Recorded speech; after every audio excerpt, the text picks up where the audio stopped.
Surubatos, bom dia, boa tarde ou boa noite. Espero que vocês estejam aí tudo bem na quarentena.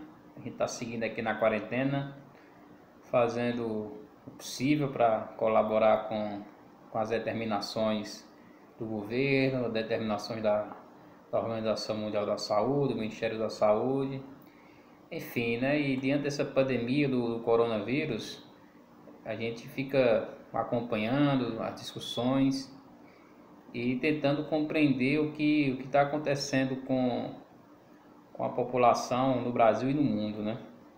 Então eu separei algumas reflexões aqui para a gente fazer sobre algumas questões. Primeiramente a questão política, né? A gente vê que a situação política em torno do problema do Covid-19 é cada vez mais acentuada no Brasil, no clima de antipetismo e de petismo ainda. Então é uma coisa que não cessou com o coronavírus, nesse caso está se elevando ainda mais. Infelizmente as pessoas não conseguem encarar o problema de maneira mais racional, né? As pessoas se deixam levar pela emoção através das suas preferências políticas, colocando inclusive dentro da análise o que a ciência de maneira geral tem como pauta para colocar valores ideológicos, né? Então a gente vê uma briga muito grande em torno disso.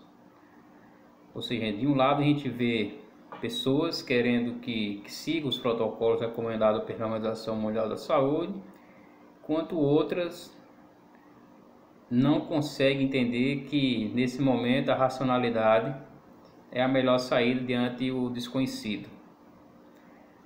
Não querendo ser positivista, longe de mim querendo ser positivista, né? Longe de mim querendo ser uma pessoa que entenda que só existe a saída da ciência, né? Só que a ciência hoje é o principal instrumento diante as coisas que estão acontecendo, né? Diante do que essa pandemia está fazendo com o mundo, né? Várias pessoas estão morrendo, milhões de pessoas vão ser contaminadas e isso é terrível. Então a melhor maneira que nós podemos fazer é justamente seguir de maneira científica.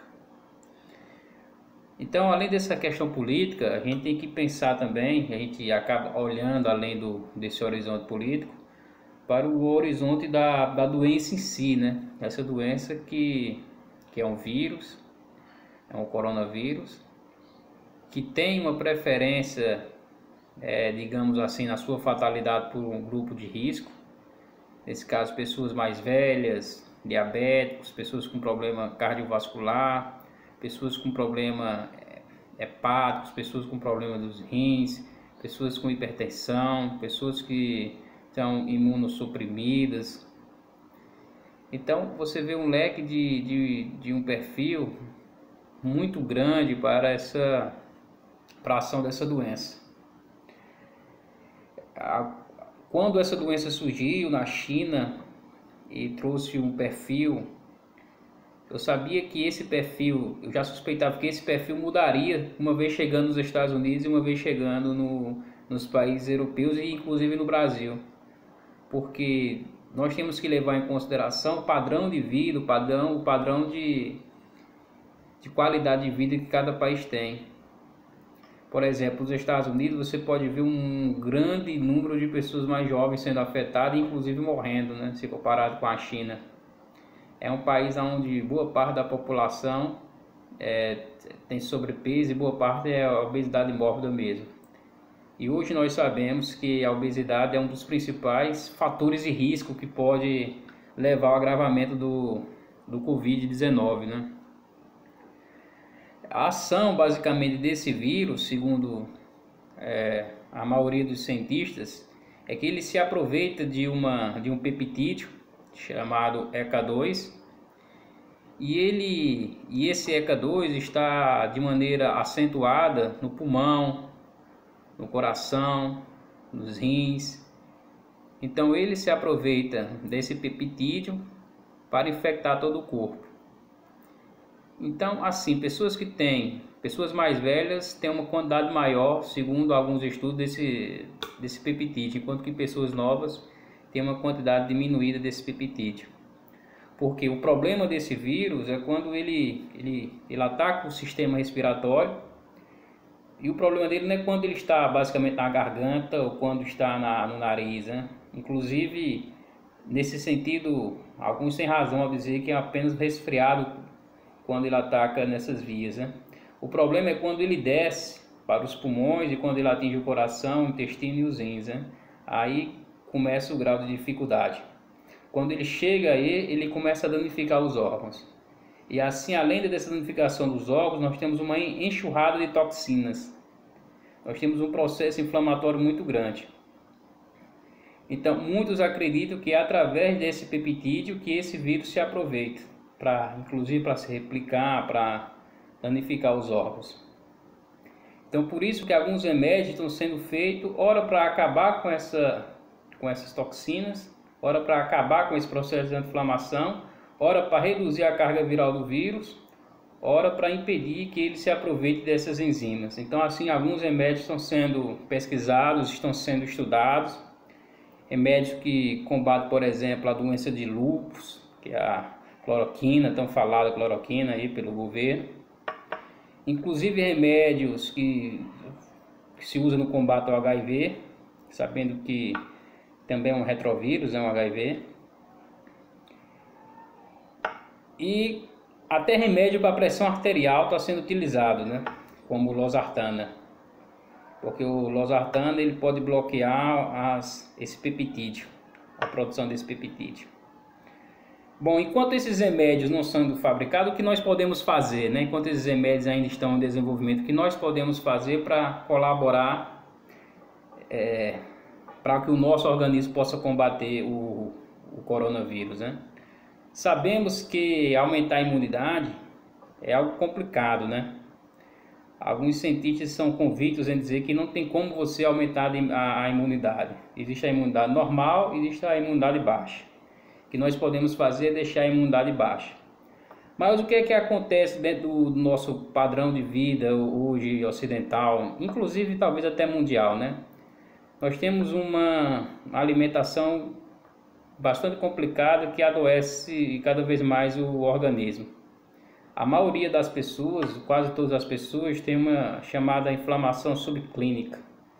E essa inflamação constante no organismo estressa esse próprio organismo. Inclusive faz com que esses próprios peptídeos ao qual o coronavírus se associa sejam produzidos de maneira de uma escala maior. Então, nossa alimentação é muito inflamatória. Então, já existe uma inflamação constante no nosso organismo. Então, o que seria viável para nós prepararmos para enfrentar esse vírus, né? Seria necessário ter uma alimentação menos inflamatória, né? Então, seria necessário, por exemplo, abrir mão de certos alimentos durante esse período da quarentena, como refrigerantes, como embutidos. E seria importante apostar em alimentos que vão trazer um benefício notório. Por exemplo, um desses alimentos é o açafrão, né?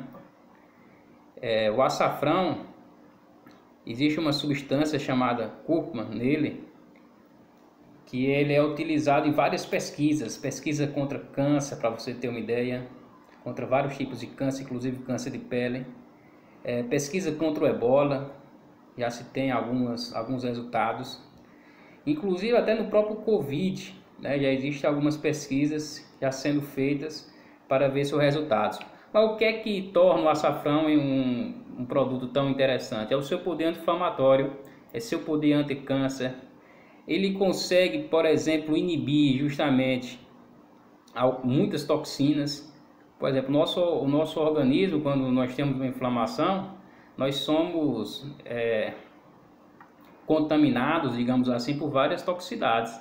Então o açafrão tem esse poder de acabar ou de diminuir essas toxicidades. O açafrão tem um poder imunomodulador, que isso quer dizer que ele é capaz de incentivar que o nosso organismo produza células de defesas como os leucócitos, por exemplo, as células T, as células B. O açafrão ele não é algo específico, assim, ele não vai combater apenas vírus, né, mas combate fungos, combate bactérias. Inclusive ele tem um chamado peptídeo antimicrobiano que consegue rasgar a cápsula protetora dos vírus, que é o mesmo peptídeo ou um peptídeo muito parecido que se tem com a produção da vitamina D3. O gengibre também seria um outro produto que nós poderíamos abusar nesse período de quarentena, porque o gengibre ele é capaz de também eliminar toxicidades. Inclusive existe uma pesquisa feita por professores da Universidade Federal do Ceará que mostram que o gengirol é capaz de combater a sepsis. Eles pegaram ratos, grupo de ratos, fizeram que esses ratos tivessem infecção generalizada, e conseguiram combater essa infecção generalizada com o uso do gengirol, né? Uma substância do gengibre. Talvez seja uma outra falha da nossa ciência, porque a nossa ciência, por exemplo, ocidentalizada, ela não acredita ou não acredita muito, né? Ou uma questão de método também, ela não trabalha com um produto da natureza integral, ela tira uma substância para utilizar, e nós sabemos que o que torna o alimento realmente tão produtivo, tão eficiente, seria sua integralidade, não apenas uma substância que existe nele.